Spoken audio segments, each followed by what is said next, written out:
In this lesson, we're going to learn how to apply the principle of ease in and ease out to our animation. So I've opened up 03_begin, and here we have a very simple movement, probably something very similar to what you've created in the past. We have a rotating object, and the movements are with linear keyframes, and it's very mechanical. It does the job, but it's not appealing, it's not entertaining, it's kind of going through the rhythms. So let's come in and let's learn about the principle of ease in and ease out. Now you're probably thinking, hey, I know how to ease in and ease out. I just hit F9 with the keyframe selected. Well, that will make the keyframes easy ease. You could also do it by going up to Animation, Keyframe Assistant, and go to Easy Ease, and that will change the keyframes. Now what this is doing is it's saying, okay, slowly move into the acceleration or move into the speed. So you'll see here that the frame after our keyframe is much slower than if we had a linear keyframe. To change it back, you can hold Control and click on that keyframe. You'll notice we had a much greater shift when our keyframes are linear.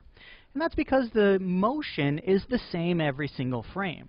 However, with ease in and ease out, the motion is kind of a bell curve. It goes up and achieves maximum speed right here in the middle, and then it slows down into the next keyframe.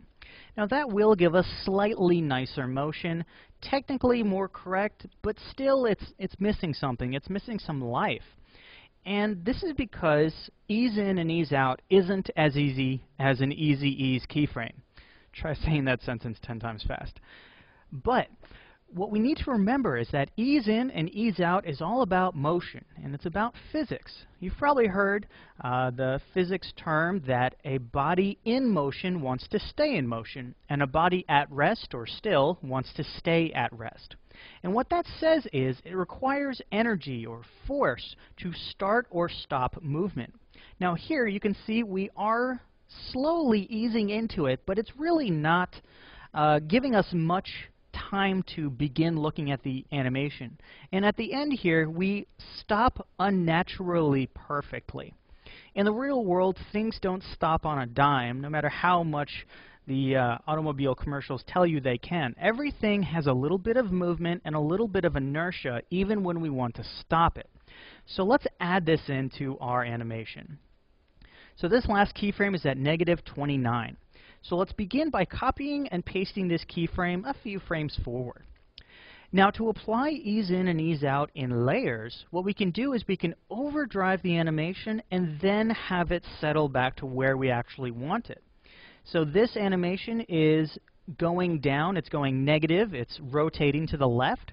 So on this keyframe, let's actually keep having this rotate to the left. So we'll just overdrive this a little bit, and a light touch is best, and then our object will come to rest. So let's hit the 0 key and take a look at this new motion. And you can see it looks much, much more natural. We have it trying to slow down, missing or overshooting its target, and then coming back to where it wants to be.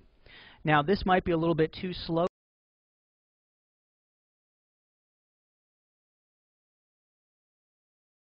for you, so we can move this keyframe back to create a springier motion or a illusion of a smaller object. Of course, smaller objects are much easier to move and slow down and stop than larger objects.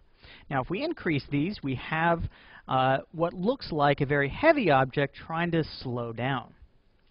Now we can actually also apply ease in and ease out a number of times. We're not just limited to 1 or 2 keyframes. So if we overdrove it to the left to begin with, let's now move forward a few frames and overdrive it to the right. So our ending value is 29, so let's now get it a little bit higher than 29. Not too far, because that will create a sort of seesawing motion that's unappealing. And let's even out these keyframes so our timing is a little bit more even. And now let's take a look at this.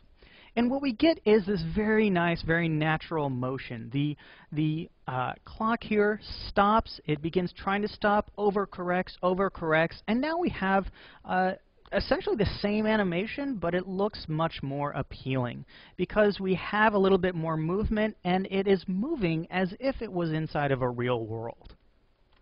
Okay, so now that we've learned one of the ways to apply ease in and ease out, let's take a look at a mathematical way, which is one that I like a little bit more for a simple attribute like rotation, but works a little bit less useful on things like position. So to do this, let's go to our last keyframe of our primary action. So the primary action is whatever your object is doing, and the ease in and ease out are what is going to get us into that action and out of that action. Let's begin by taking this last keyframe and setting it to linear. Now you might be thinking, we're doing ease in and ease out. We're just keeping this around so we can remember what this value is and sort of have it as our place marker. So like we did before, let's copy and paste the original value forward, and this time I'm going to ease this last keyframe. But let's actually calculate how fast this is moving. So to do that, I'm just going to use 2 frames as a reference. So we have -104. Let's go back 2 frames with the page up button. And we have -93. So let's see, 104, 93. I think that's a change of 11. So it's moving at about 11 degrees per second. Now, all we need to know about that is, after this, let's overdrive it by half of its speed. So after this linear keyframe, let's go forward 2 or 3 frames, and let's go from -104 to half of 11. So -104 plus, let's just say 5 for simplicity's sake, and that will give us -9. So -109. So now we are overdriving it to this next keyframe. And again, let's move forward 3 frames and take another half. So it's going to be 2.5 or 3 if we go closer to our original value. So let's now set it to 104 minus 3. So that would be -101. So if you take a look at what we're doing, we're taking this first value, defining how fast it's going, and then we're slowly reversing the speed. So we're easing into something that's a little bit past the speed, and then we're easing back to something that's a little bit before the speed, and then we will ease into our final resting place. So let's hit 0, and you can keep repeating this as often as you want.